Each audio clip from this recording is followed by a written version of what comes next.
দেশে প্রথমবারের মতো শুরু হলো টাইফয়েড টিকাদান কর্মসূচি। মাসব্যাপী এই কার্যক্রম চলবে আগামী 13 নভেম্বর পর্যন্ত। চিকিৎসকরা বলেছেন এ টিকা সম্পূর্ণ নিরাপদ। স্বাস্থ্যকর্মীরা জানালেন, কোনো স্কুলে 50 জন বা তার বেশি শিক্ষার্থী নিবন্ধন করলে নির্দিষ্ট ওই স্কুলে গিয়েই টিকাদান কার্যক্রম চালানো হবে। টাইফয়েড একটা মারাত্মক রোগ, এটার জন্য আমাদের রোগ প্রতিরোধ ক্ষমতা বাড়ে, সেজন্য আমাদের টাইফয়েড টিকা নেওয়া অনেক প্রয়োজন। এটা শিশুদের ক্ষেত্রে বেশি হতে পারে। আমি টাইফয়েড ক্ষতি সম্পর্কে জানি, তাই আমি টাইফয়েডের টিকা দিতে আসছি। টাইফয়েড পানিবাহিত রোগ। বৈশ্বিক গবেষণা প্রকল্প দ্য গ্লোবাল বার্ডেন অফ ডিজিজের সমীক্ষা বলছে 2021 সালে বাংলাদেশে প্রায় 4,78,000 মানুষ টাইফয়েডে আক্রান্ত হন, যাতে মারা যান 8,000। এর মধ্যে 68% শিশু।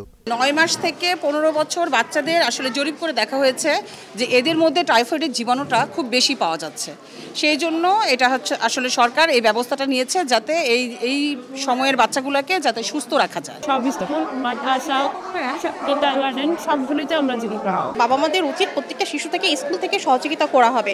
আর যে বাচ্চাগুলো এখনো স্কুলে যায় না তাদের জন্য 9 মাস থেকে আবার 5 বছর অবধি যে বাচ্চাগুলো আছে এদের বাবা মাদের নিকটস্থ যে টিকাদান কেন্দ্র আছে সেখানে গিয়েই তারা দিতে পারবে। যদিও আমরা ভেবেছিলাম আমাদের বাচ্চারা হয়তো ভয় পাবে, কিন্তু আসলে তা না, বাচ্চারা উৎসব মুখর পরিবেশে এই টিকায় অংশগ্রহণ করতেছে।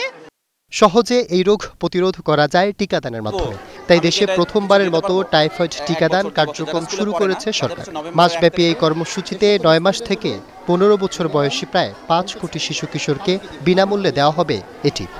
টাইফয়েড যে ভ্যাকসিন দেওয়া হচ্ছে এটা আমাদের জন্য জরুরি, আমাদের বাচ্চাদের জন্য জরুরি। সুতরাং সরকার যে টাইফয়েড ভ্যাকসিন দিচ্ছে, আমরা বাচ্চাদেরকে এই ভ্যাকসিন নেওয়ার জন্য আহ্বান রাখছি এবং এটা নিরাপদ। নিয়মিত টিকাদান কেন্দ্রেই মিলবে টাইফয়েড প্রতিরোধের এই টিকা। এজন্য নিবন্ধন করতে হবে। তবে যাদের জন্ম নিবন্ধন নেই তারা টিকাদান কেন্দ্রে বাবা মায়ের এনআইডি দিয়ে নিবন্ধন করে এই টিকা নিতে পারবেন। রেজিস্ট্রেশনটা করার জন্য একটা ওয়েবসাইট আছে, vaxepi.gov.bd। vaxepi.gov.bd এই ওয়েবসাইটে গেলে দুইটা অপশন আসবে, একটা হচ্ছে কি টাইফয়েড, একটা হচ্ছে কি জরায়ুমুখ ক্যান্সার, সার্ভাইকাল ক্যান্সার আর কি। টাইফয়েড সিলেক্ট করলে পরে ওখানে একটা ফন্ট চলে আসবে, সেখানে বাচ্চাদের জন্ম নিবন্ধনের 17 ডিজিট নম্বর ব্যবহার করে সেখানে রেজিস্ট্রেশন করতে হবে। অনেক বাচ্চারা আছে যাদের জন্ম নিবন্ধনের 17 ডিজিট নম্বর নেই, অর্থাৎ জন্ম নিবন্ধনও নেই, আবার অনেক বাচ্চা আছে যাদের জন্ম নিবন্ধনটা অনলাইন করা নেই। সেক্ষেত্রে তাদের এক ম্যানুয়াল পদ্ধতিতে রেজিস্ট্রেশন করতে হবে। এজন্য নিকটস্থ ইপিআই টিকাদান কেন্দ্রে যদি যোগাযোগ করা হয় তাহলে তাকে রেজিস্ট্রেশন করে দিতে পারবে।